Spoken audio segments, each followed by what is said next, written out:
России Владимир Владимирович Путин.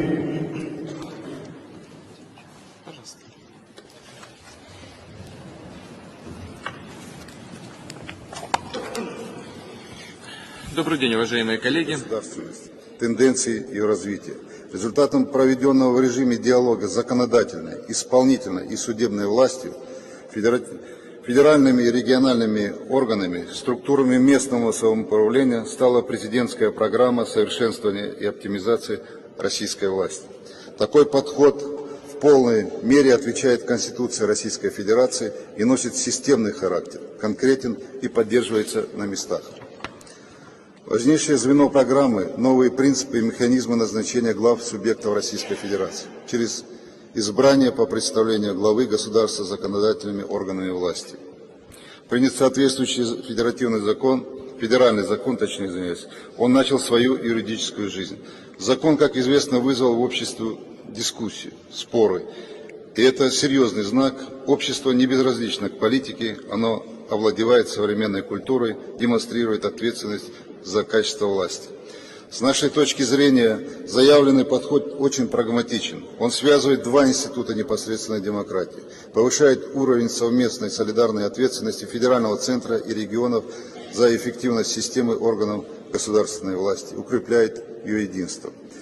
Могу привести на примере Ингушетии. Обладая опытом избрания руководителя региона на основе конкуренции, альтернативности, тайного голосования, население поддержало инициативу президента Российской Федерации.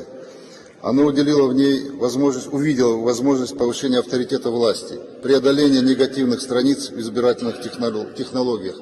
А они у нас были, они очень актуальны, и эти проблемы не только в стране, но и на юге России, мы их чувствуем как нигде в другом месте. Так, к примеру, в 2 турах последних выборов президента Республики Ингушетия израсходовано более 12 миллионов рублей. Конечно, это не пример, но вместе с тем это тоже для нас очень важно. Наверное, значительная часть их могла быть использована и на другие цели. Результат самое главное. Результат – сильный регион, сильный федеральный центр и мощное и сильное демократическое государство. Мы совсем с вами недавно были свидетелями того, как в отдельных регионах, краях, областях регионами пользовались как личной собственностью, а до людей, до конкретных граждан не доходили руководители. Главное сегодня эффективная реализация закона. Это и прикладная идеологическая задача. От ее решения зависит эффективность современной власти и ее уважение людьми. Центр вопроса – подбор кадров, их соответствие высоким критериям права и нравственности, компетентности и ответственности. Вся процедура должна быть гласной, публичной. Личности, которые приходят на роль лидера региона, должны иметь иммунитет от сепаратизма, в том числе национального, конфессионального, быть сторонниками и партнерами президента Российской Федерации, проводить линию на реальный федерализм и регионализм. Их союзниками должны становиться как федеральные органы, представительства и работа которых на местах они теперь по законодательству обязаны координировать, так и местные органы власти. Особая роль отводится Общественной палате, которая призвана выполнять связь общества и власти, стать источником социальной информации и социального контроля. Убежден, что подобная структура должна быть создана и в каждом субъекте Российской Федерации. Хочу отметить, и хотелось бы особо отметить и остановиться на совершенствовании региональной политики в России. Мы, живущие в непростой, сложной обстановке на юге России, ощущаем необходимость перестройки межрегионального сотрудничества и партнерства. Это крайне важно как и для решения проблем региональной безопасности, борьбы с терроризмом, так и для достижения согласованных результатов в сфере экономики, культуры. Потенциал субъектов Российской Федерации должен раскрываться в рамках международной кооперации с административными единицами стран СНГ, Евросоюза, Совета Европы и так далее. Большая роль в этой связи принадлежит представителям президента в федеральных округах, структурам Министерства иностранных дел Российской Федерации, Совету Федерации и Государственной Думы. Считаю также целесообразным для учета особенностей Северокавказского региона и более четкой координации между федеральными и региональными органами власти учредить в Южном федеральном округе отделение Министерства регионального развития Российской Федерации. Кроме того, желательно ввести в практику привлечения национальных кадров к работе в центральных федеральных органов государственной власти. И наоборот, системный характер должно получить привлечение своего рода стажировка работников центрального звена исполнительной власти к деятельности местных органов. От такого подхода административный и управленческий выигрыш налицо.